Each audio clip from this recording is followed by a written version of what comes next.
Yinka Quadri náà mà ti sọ̀rọ̀ eyín lórí àìsàn jẹjẹrẹ ilé tó ń ṣe ọ̀rẹ́ rẹ̀ tímọ́tímọ́ nínú Nollywood eyín Taiwo Hassan Ogogo ọmọ Akólódò.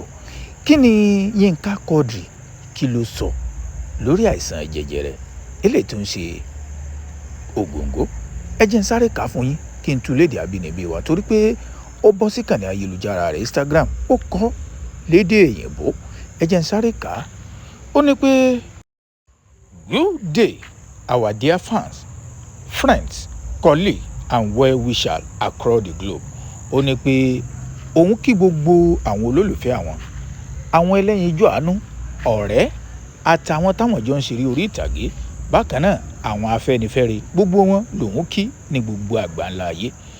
We sincerely appreciate everyone who has shown concern about the health of our dear colleague.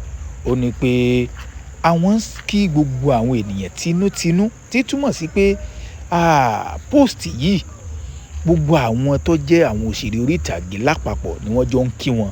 Wọ́n jọ ń kí gbogbo àwọn tí wọ́n fẹ́ àwọn tí wọ́n dẹ̀ ń show concern lórí health ìkan lára àwọn èèyàn tó jẹ́ Taiwo Hassan Ogogo, Alhaji Taiwo Hassan, popularly known as Ogogo.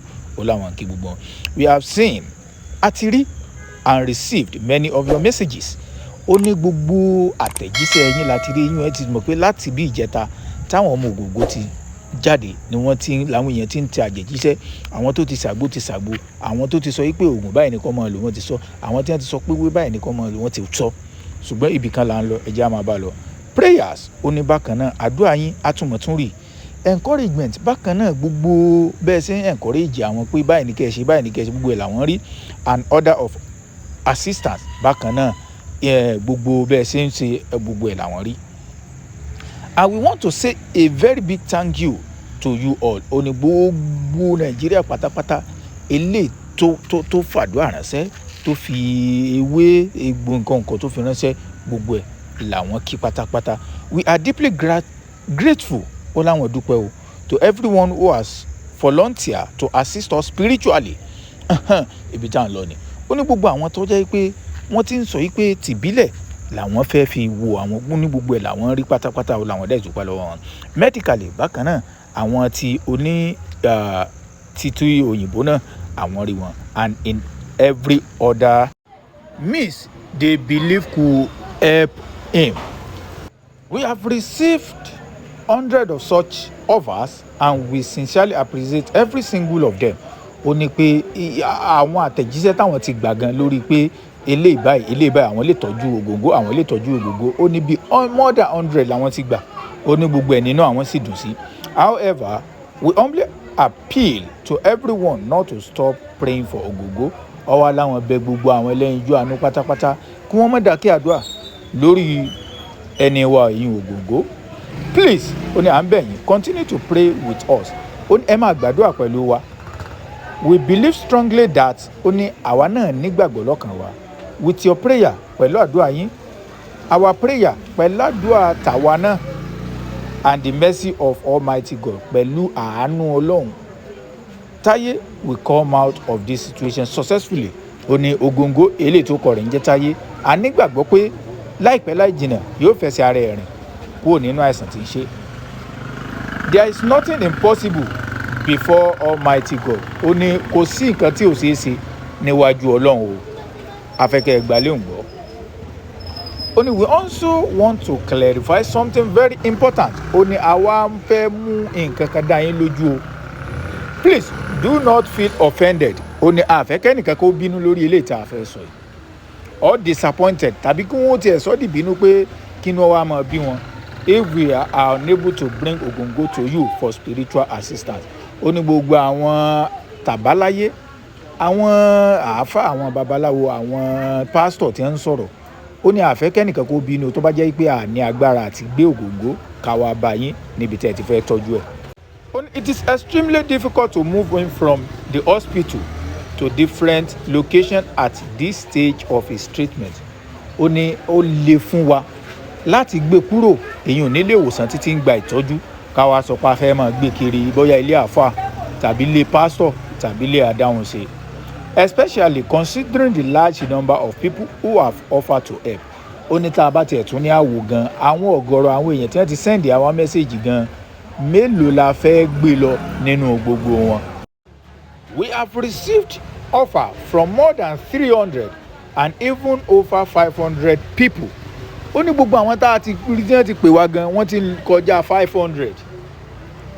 Each sincerely believe that they have something that could help them, that could help him. Ó ní gbogbo náà ní ẹ̀ sì nínú ìgbàgbọ́ wọn pé àwọn lè ṣe é tí ń ṣe Ògòǹgò. Bó o la ṣe wá fẹ́ gbé káàkiri èèyàn 500 èwo gan la fẹ́ mọ̀ tá a gbé lọ bá. Ọlágbára o. The challenge is simple.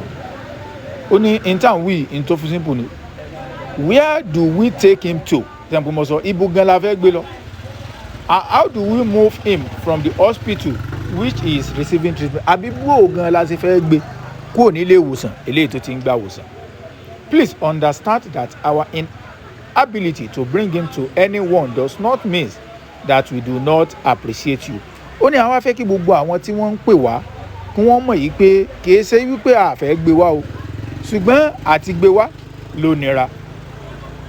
Nor does it mean that we doubt your intention or your desire to help.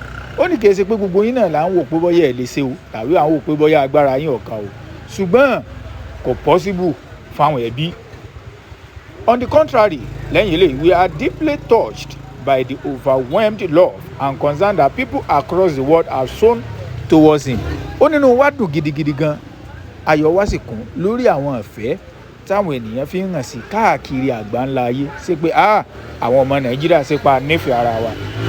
Therefore, ó ní lẹ́yìn eléyìí we encourage us to continue doing whatever you can from your respective location and comfort zone. Keep praying, keep supporting us, keep believing with us.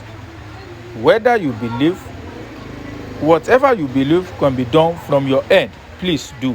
Ọ̀wá ni gbogbo ntẹ́ ẹ bá mọ̀ lágbára ládùúrà ni ní sàpá ni ó ní ẹ dákun ẹ máa bá ní sá lọ́dọ̀ tiyín kẹ́ ẹ máa fi ránṣẹ́ sí Ògòǹgò èyàn lórí bẹ́ẹ̀dì ní hospital eléyìí tó wà. Ẹ rí i pé wọ́n ò kọ́yán ẹnì kankan kéré lórí ọ̀rọ̀ tí ń ṣe Ògòǹgò ṣùgbọ́n àti máa gbé káàkiri iná ni ó ṣòro. Gbogbo àwọn ẹlẹ́yinjú àánú ní Nàìjíríà ni wọ́n ti ń fi àdúrà ni wọ́n ti fi ránṣẹ́ sí Ògòǹgò. Ẹ jẹ́ káwa náà ká máa fi àdúrà ránṣẹ́ èèyàn sí Ògòǹgò àmọ́ ẹni tí àdúrà yóò ti gbà ó káwa náà mọ̀ sọ wípé kọ̀ọ̀kan mi ṣe mọ̀ wípé ọlágbára o gbogbo nǹkan láyé yìí àkọ́kọ́ lọ́ọ́ má jẹ́ kí àkọọ́lẹ̀ burú kọ́sẹ̀ lórí ẹnì kọ̀ọ̀kan wa àtàwọn ọmọ wa àtàwọn aráalé wa. Ẹ ṣe àfídíò yìí kí wọ́n mọ̀ pé Yinka Quadri àtàwọn ẹlẹgbẹ́ rẹ̀ yòókù wọ́n ti sọ̀rọ̀ lórí àìsàn tó ń ṣe Ògòǹgò.